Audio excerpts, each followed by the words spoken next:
Deus. Então vamos lá, vamos para a palavra, né? O tema da nossa ministração hoje, o maior erro de quem quer ser feliz. Quem quer ser feliz? Diga amém. Amém. Qual que é o maior erro que uma pessoa que quer ser feliz comete muitas vezes? Espírito Santo, nós te damos graça por essa noite. Fala conosco, Senhor. Dai-nos espírito de sabedoria e de revelação. Abre os olhos do nosso entendimento, Senhor. Que só tenha liberdade para falar aos corações aqui nessa noite. Senhor, meu Deus, nós honramos o Espírito Santo. Espírito Santo, assuma o controle. Fale, tenha liberdade de falar conosco em nome de Jesus. Amém. Então nós estamos lendo um livro como igreja chamado A Noiva. Esse livro tem um foco muito interessante na eternidade. Amém? E quando você vai lendo algum material, você vai dando substância para o Espírito Santo te trazer revelação. A revelação é diferente do conhecimento natural. O conhecimento natural você se adquire somente através da mente. Mas a revelação no Espírito Santo você adquire através de uma luz do Espírito Santo no seu espírito recriado. Então, quando nós damos subsídio para o Espírito Santo agir, porque nós sempre trabalhamos em parceria com o Espírito Santo, e nós damos subsídio quando nós estamos buscando coisas que edificam. Amém? Então, nessa leitura, está falando sobre a eternidade ali desde o começo. Amém? E ali tem um ponto muito interessante, e aqui está esse ponto, eu gostaria que você observasse nessa projeção, que você e eu temos que pensar a nossa vida como se fosse uma grande... você esticasse aqui uma grande trena, uma fita métrica muito larga, muito comprida. E você, então, evidentemente, quando fala da vida eterna, ela não tem fim. A vida eterna não é só uma vida que não tem fim, mas é o mesmo estilo de vida de Deus. Mas quando você fala da vida eterna, você entende, então, que ela não tem fim. Então, se nós colocamos, comparando ali como se fosse uma trena, como se fosse uma fita, e você colocasse pensando na vida que você tem terrena aqui, e em toda a eternidade, na verdade, a vida terrena ia desaparecer.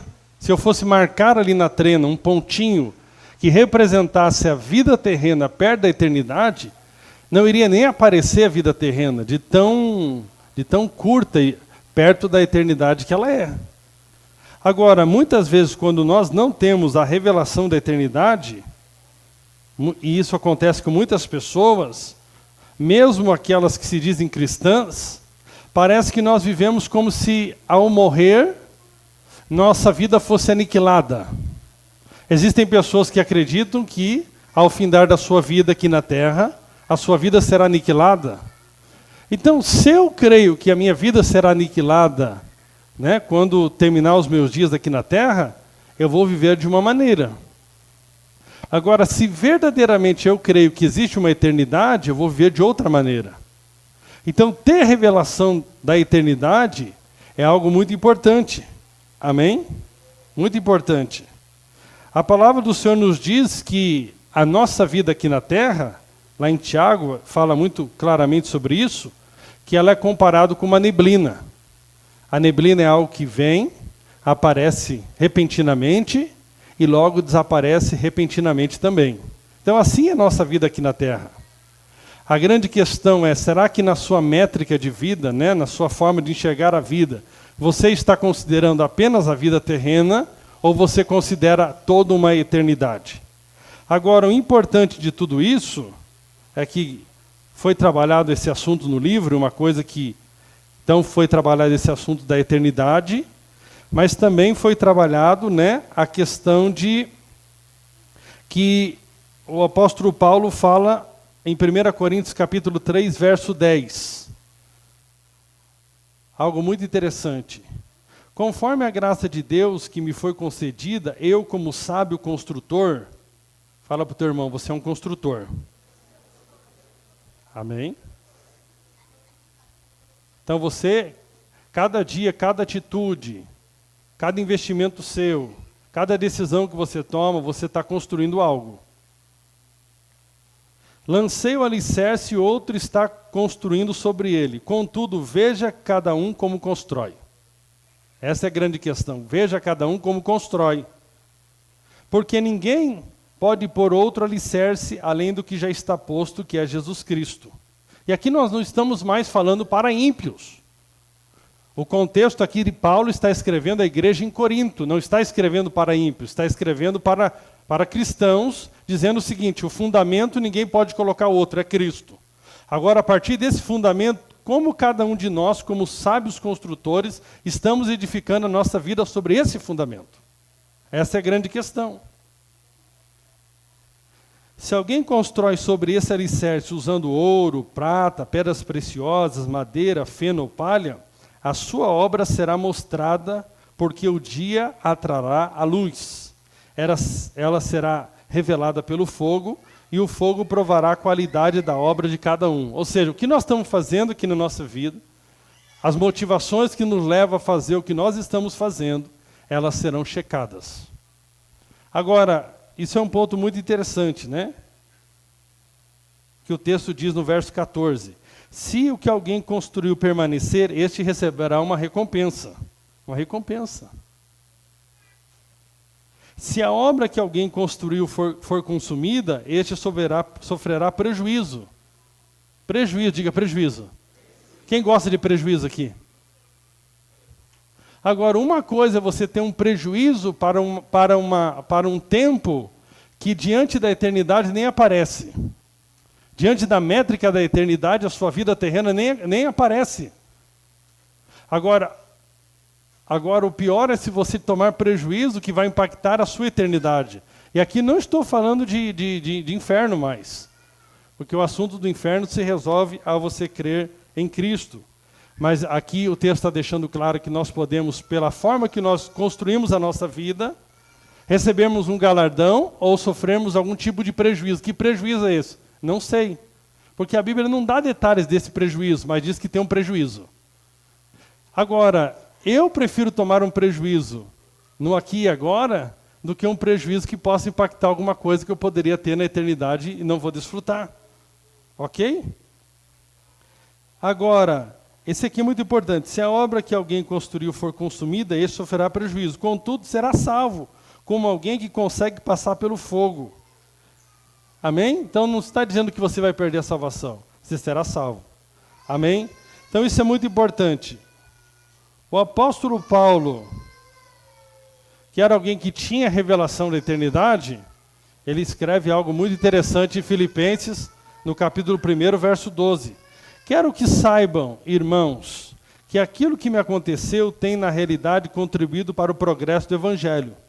Como resultado, tornou-se evidente a toda a guarda do palácio e aos demais que estou na prisão por causa de Cristo. Ele estava onde? Na prisão por causa do quê? Dificilmente hoje a gente tem essa mentalidade, né? Principalmente no Brasil. Você vê puxa, que pena, o irmão pisou na bola, foi preso. Normalmente a pessoa é presa por um motivo, que ela cometeu algum tipo de erro. Mas aqui o texto está dizendo que ele foi preso por causa do Evangelho, não porque ele cometeu alguma coisa errada. Como resultado, tornou-se evidente a toda a guarda do palácio e aos demais que estou na prisão por causa de Cristo. Verso 14. A maioria dos irmãos, por causa da minha prisão, tornou-se confiante no Senhor e anuncia a palavra com maior ousadia e destemor. Ou seja, a prisão dele trouxe benefício para o Evangelho, porque os irmãos começaram a avançar ainda mais. É verdade que alguns pregam Cristo por inveja e rivalidade, mas outros o fazem de boa vontade. Estes o fazem por amor, sabendo que aqui me encontro para a defesa do Evangelho. Verso 17. Aqueles pregam Cristo por ambição e egoísmo, sem sinceridade, pensando que pode aumentar a minha aflição na prisão. Mas que importa? O importante é que, de qualquer forma, seja por motivos falsos, seja por motivos verdadeiros, Cristo está sendo pregado. E por isso me alegro. De fato, continuarei a alegrar-me, pois sei que serei liberto por causa das orações de vocês e da provisão do Espírito de Jesus Cristo. Olha que coisa interessante. Diga assim, me alegro. Ou seja, tinha alegria aqui. Tinha alegria no meio de um cenário de uma prisão injusta. Uma prisão sem ter cometido nenhum erro. Ok? Pois sei que... amém. Verso 20. Aguardo ansiosamente e espero que em nada serei envergonhado. Ao contrário, em toda coragem de sempre, também agora Cristo será engrandecido no meu corpo, quer pela vida, quer pela morte. Verso 21. Porque para mim o viver é Cristo. Diga, viver é Cristo. Fala para o vizinho, viver é Cristo. E o morrer é lucro. Lucro. Entretanto, se continue vivendo no corpo, olha que interessante, ele nunca se considera como um morto. Se continua a viver no corpo, significa que fora do corpo ele também sabe que estaria vivo. Por quê? Porque em Cristo ele já passou da morte para a vida. É uma revelação muito poderosa de alguém que tinha visão da eternidade. Terei fruto do meu trabalho, então já não sei o que escolher. Interessante esse irmão aqui. Parecia que o apóstolo Paulo estava controlando o momento que se ele ficaria ou se ele iria partir. Não sei o que escolher. Estou pressionado dos dois lados. Desejo partir e estar com Cristo, o que é muito melhor. Diga, muito melhor. Contudo, é mais necessário por causa de vocês que eu permaneça vivo. Convencido disso, sei que vou permanecer e continuar com todos vocês para o seu progresso e alegria na fé, a fim de que, pela minha presença com vocês outra vez, a exultação de vocês em Cristo Jesus transborde por minha causa. Não importa o que aconteça, vivam de maneira digna do Evangelho de Cristo, para que assim quer eu vá e os veja, quer apenas ouça a seu respeito na minha ausência. Fique eu sabendo que vocês permanecem firmes em um só espírito, lutando unânimes pela fé evangélica, sem de forma alguma deixar-se intimidar por aqueles que se opõem a vocês. Amém? É um texto muito poderoso, amém? Então aqui, meus irmãos, vamos lá, né?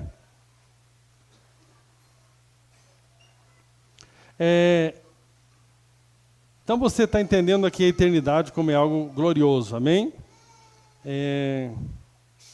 O próprio apóstolo Paulo em Filipenses, no capítulo 3, versículo 7, ele fala o seguinte: contudo, o que para mim era lucro, passei a considerar como perda. Olha que você vai ver agora uma transformação de valores. O que ele considerava lucro antes de Cristo, agora ele considerava perda, por causa de Cristo. Mais do que isso, considero tudo como perda, comparado com a suprema grandeza do conhecimento de Cristo Jesus, o meu Senhor, por quem perdi todas as coisas. Eu as considero como esterco para poder ganhar Cristo.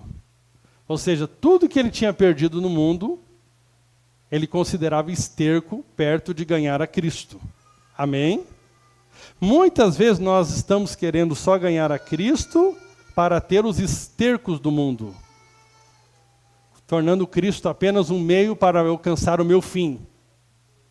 Está pegando a revelação? Amém?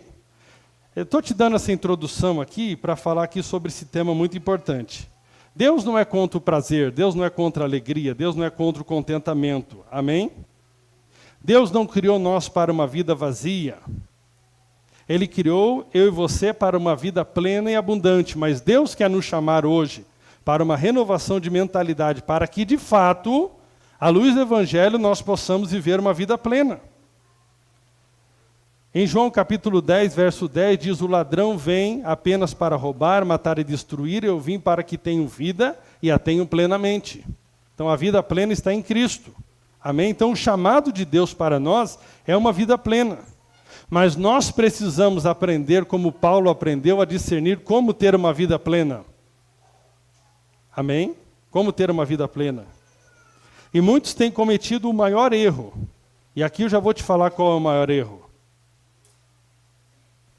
O maior erro é o seguinte: o prazer verdadeiro não é algo que se busca, é algo que se encontra através de Cristo estando no centro da sua vontade. Então, quando nós somos escravos de buscar o prazer, nós não temos o verdadeiro prazer. E o que as pessoas estão centralizando a sua vida? Em buscar prazer, em buscar felicidade.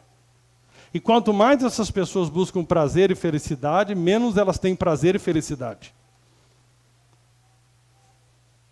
Então, o maior erro daqueles que querem ser felizes é viver uma vida centralizada nos prazeres e não no propósito. Amém? A ordem de Deus altera aqui algumas coisas para que nós tenhamos felicidade e prazer. A ordem de Deus é a seguinte: Cristo no centro, o propósito dele em nossas vidas é então prazer e vida abundante. Amém? Vou repetir aqui para você. Cristo no centro, o propósito dele para as nossas vidas, então a consequência disso é prazer e vida abundante. Quando nós centralizamos o prazer, a felicidade a qualquer custo, nós vamos ter prejuízo. Amém? Então inverter essa ordem é o grande erro que as pessoas têm cometido. Um grande homem de Deus, A.W. Tozer, disse o seguinte: fomos feitos para Deus e o nosso coração não encontra descanso em outro lugar. Então você não vai encontrar descanso em outro lugar que não seja em Deus. Descanso em Deus. Agostinho disse: fizeste-nos para ti, e inquieto está o nosso coração enquanto não repousa em ti. Então nós nunca encontramos o repouso, a felicidade, a alegria, o contentamento, enquanto nós não aprendemos a repousar no Senhor e no seu propósito para as nossas vidas. Amém? Agora vamos observar aqui alguns pontos muito importantes. O primeiro é essa inversão de ordem. Amém? Então o maior erro é você inverter essa ordem. Em Gênesis, no capítulo 3, verso 6, diz o seguinte: quando a mulher viu que a árvore parecia agradável ao paladar, era atraente aos olhos, e além disso, desejável para dela se obter discernimento, tomou do seu fruto, comeu e deu a seu marido, que comeu também. Olha o que aconteceu aqui. Qual que foi o erro? O foco do casal era Jesus. O foco do casal era ter comunhão com Deus. Deus vinha ter comunhão com eles. E Deus deu um propósito para eles. Então Deus vinha ter comunhão com eles e Deus tinha dado um propósito para eles. Deus tinha abençoado eles para que eles pudessem cuidar do jardim. A partir do momento que eles deixaram de ter como foco a comunhão com Deus e o propósito que Deus tinha estabelecido para eles, e foram colocar os seus olhos no prazer, naquilo que é a concupiscência dos olhos, eles deixaram de ter o prazer. Porque o prazer deles era o Senhor e a sua vontade. Então o prazer virou o foco. Ok? E qual que é o resultado de tudo isso? É vazio, é insatisfação, é morte. Toda pessoa que você encontra que está buscando prazer, que está buscando curtir a vida, que está buscando alegria, você vai observar que a carne vai se apresentar como alguém que quer dar prazer, satisfação e alegria no lugar da vida no Espírito, no lugar da comunhão com Deus, no lugar do quê? Do propósito. E o resultado vai ser o quê? Conforme diz em Gálatas, tem o fruto do Espírito e tem as obras da carne. Então isso vai trazer muitos problemas. Então nós temos que entender algo. Quando o prazer vira o alvo, ele perde o poder de nos satisfazer. Amém? Sabe o que está acontecendo com algumas pessoas? Elas estão com sede, mas elas vivem tomando água salgada. Olha lá, que legal. Puxa. Que bom, vocês estão muito... E aí ficam naquele ciclo de infinito, nunca sai desse ciclo. Eu estou buscando prazer, é como se eu estivesse tomando água salgada e nunca para de ter sede. E cada vez eu vou me afundando mais e mais e mais e mais. Sabia que na vida sexual é comprovado já que muitas pessoas, eles, quando colocam a questão sexual como prioridade para o seu prazer e não o propósito, acabam entrando em coisas muito terríveis na sua vida. Uma família que é conhecida, aí um dos familiares chegou ao nível de abusar de uma das crianças da família. Ele está com mais de 30 anos de cadeia. Como que chega uma pessoa nesse nível? É o prazer que nunca satisfaz, então a pessoa vai buscando outro nível de prazer. Quem entra na pornografia. Ele chega no primeiro nível da pornografia, aquilo satisfaz num primeiro momento, depois vai indo para o segundo nível, mas é água salgada. Ela nunca mata a sede. Você sempre vai piorando, piorando, piorando e piorando. Ok? Então isso é algo muito, muito sério.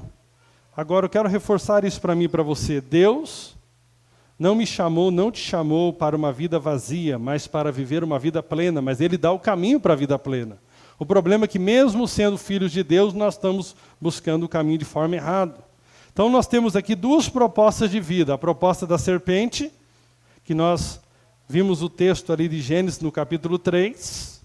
Amém? Qual que é a proposta então da serpente? Prazer no centro. Resultado, morte. Resultado, mais sede. Agora, ao contrário, o que Jesus disse? Se você beber da água que eu te der, você nunca mais vai tornar a ter sede. Porque é uma fonte de vida eterna. Amém? Nós precisamos viver pela fonte de vida eterna. Sabe qual é o problema do cristão? Que o cristão fica adiando a sua felicidade. Quem aqui tinha um sonho de viajar de avião e já viajou? Levanta a mão. Tinha um sonho, levanta a mão. Irmãos, vou falar para você, você vai ver que não tem nada demais. O que ele é? Um transporte muito prático. Mas imagine o seguinte, você é um cristão, preste bem atenção, e você coloca como a tua fonte de satisfação e de alegria, o dia que eu viajar de avião, então eu serei feliz. Aí você pega, viaja de avião, dá uma turbulência lascada, mas você chega. Aí você vai parar para pensar e falar o seguinte, eu estou tantos anos esperando para ser feliz por causa dessa viagem.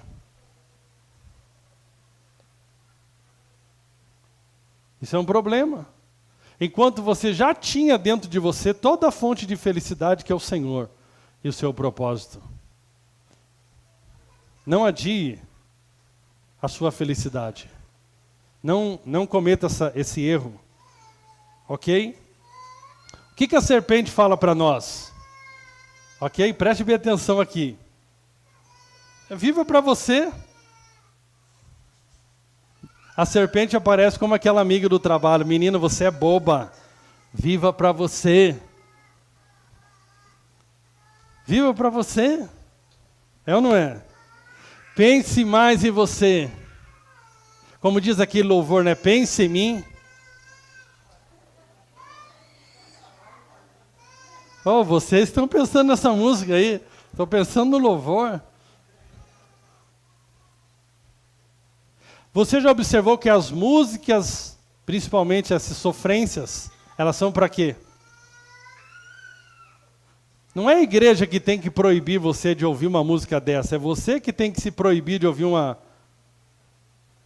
Então a serpente está falando, a serpente às vezes parece bem ajeitadinha, tal, falando para você, viva para você, pense mais em você, priorize você, e o quê? Curta a vida. Curta a vida. Essa é a serpente. Resultado, torna você uma pessoa individualista, ao contrário do reino, que está trazendo uma proposta de vida para você coletiva. A serpente está dizendo para você ser alguém mais individualista. É quase insuportável lidar com você, porque você acha que é o centro do universo, que tudo tem que girar em torno de você. Porque você é a pessoa mais importante do mundo. Se você quer vender produto para mulher, né, pense em você. Tanto tempo você está pensando nos outros, mas com a natura você pode pensar em você. Aí a pessoa fica lá, estou perdendo a minha vida, olha para os filhos, o que eu fui fazer? Ser mãe tão jovem. Podia estar curtindo a minha vida. Quanto mais você entra nesse ciclo, você vai dando a volta no símbolo do infinito, bebendo água salgada e nunca mata a tua sede. Mais individualismo, mais isolamento, mais vazio. Ao contrário do que a Bíblia diz em Filipenses, nada faço por ambição egoísta ou por vaidade, mas humildemente considere os outros superiores a si mesmo. Então essa mentalidade que fica colocando as pessoas hoje, cuide de você, eu não estou dizendo que você não vai cuidar, você está entendendo que tem uma mensagem hoje no mundo, nas propagandas, em tudo? Se você acreditar nessa mensagem, você vai entrar num ciclo de vida que você nunca está satisfeito. Não, e o que a gente vê na internet, eu vi uma pessoa colocando assim, estou curtindo o final de semana com a melhor companhia.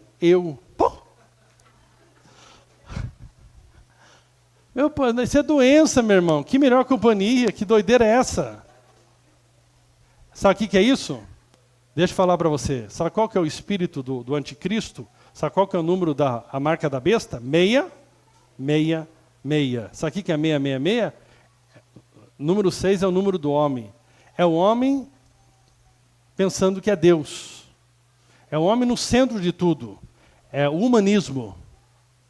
Você no centro de tudo. Sabe o que é isso? É o número da... Você que falou. Eu não falei isso. Eu não teria coragem de falar isso para você. 666 é o número da... Fala para o irmão do lado, não seja um... Você que falou. Eu não falei nada. Eu jamais ia fazer isso com os nossos visitantes. Imagine olhando no espelho e falando, nossa, estou apaixonado por você.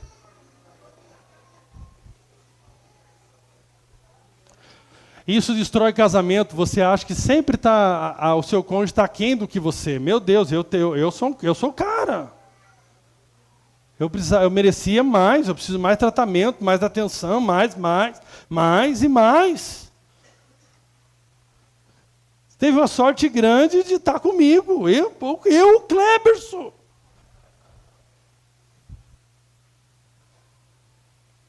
Agora a proposta de Jesus, né? Ele no centro, o propósito dele no centro. A proposta dele é o seguinte, não viver mais para nós mesmos. Aleluia. Esse é o propósito, não viver para si. Viver a vida do próprio Deus, edificar algo eterno juntos, amar as pessoas. Negar a si mesmo. Amém? Colocar o próximo como superior a nós. Se tem só um livro aqui, Cleberson, dá para o meu irmão lá, pode dar para ele, que isso. Essa é a proposta do Evangelho de Jesus. E essa proposta te dá satisfação, diga satisfação. Amém? João 17, 21 diz o seguinte, para que todos sejam um. Pai, como tu estás em mim e eu em ti, que eles também estejam em nós. Essa é a proposta do Evangelho. Amém? 1 João capítulo 4, versículos 7 e 8. Amados, amemo-nos uns aos outros, pois o amor procede de Deus. Quem não ama não conhece a Deus, porque Deus é amor. Essa é a proposta do Evangelho. A proposta do Evangelho é nós edificarmos a nova Jerusalém. Amém? E ela é uma edificação espiritual. Através de pedras vivas que são edificadas uma casa espiritual para Deus. O que Deus está formando? Um povo. Deus está formando uma comunidade. Deus está formando uma cidade espiritual. Tudo isso é plural. Por isso a maior mentalidade do diabo é o seguinte... eu e Deus, eu e Deus, eu e Deus, eu e Deus. Você parece espiritual, mas você é muito carnal. Tem gente que é tão bom, tão bom, tão bom, que não tem uma igreja em Curitiba que ele se encaixe. Rapaz, tu é tão bom. Nenhuma igreja em Curitiba, eu sou a minha igreja. Sabia que a Bíblia diz que nos últimos dias os homens serão amantes de si mesmo? Amante de si mesmo. Não é o que está acontecendo?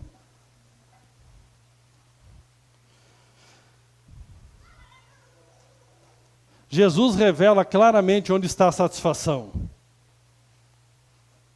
Em João capítulo 4, versículo 31 e 32. Enquanto isso, os discípulos insistem com ele, mestre, come.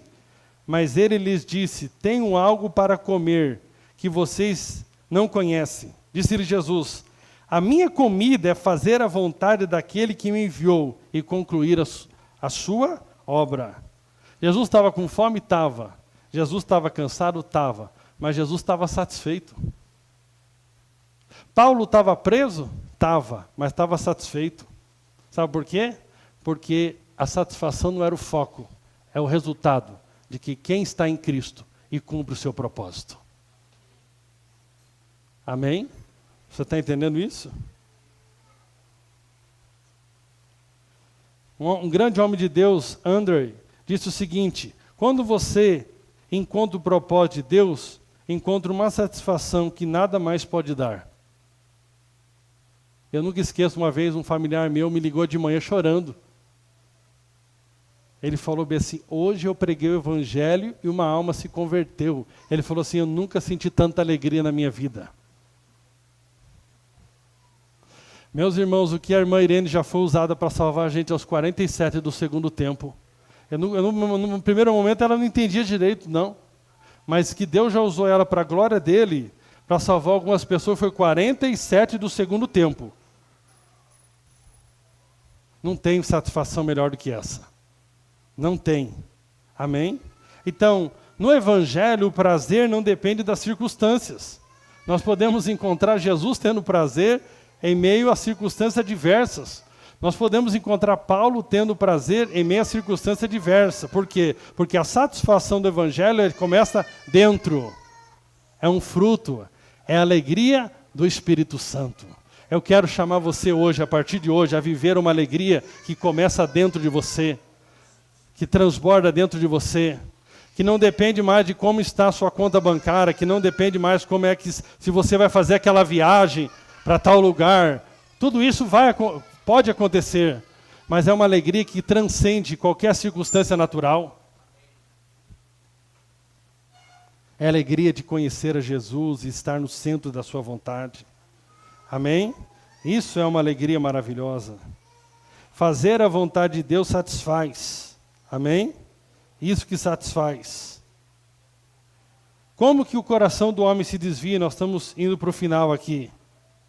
É quando ele deixa de alimentar o seu coração no Senhor e passa a colocar como foco as suas necessidades. As suas necessidades. Amém? Então isso traz um verdadeiro prejuízo. Diga assim: o prazer verdadeiro tem uma fonte.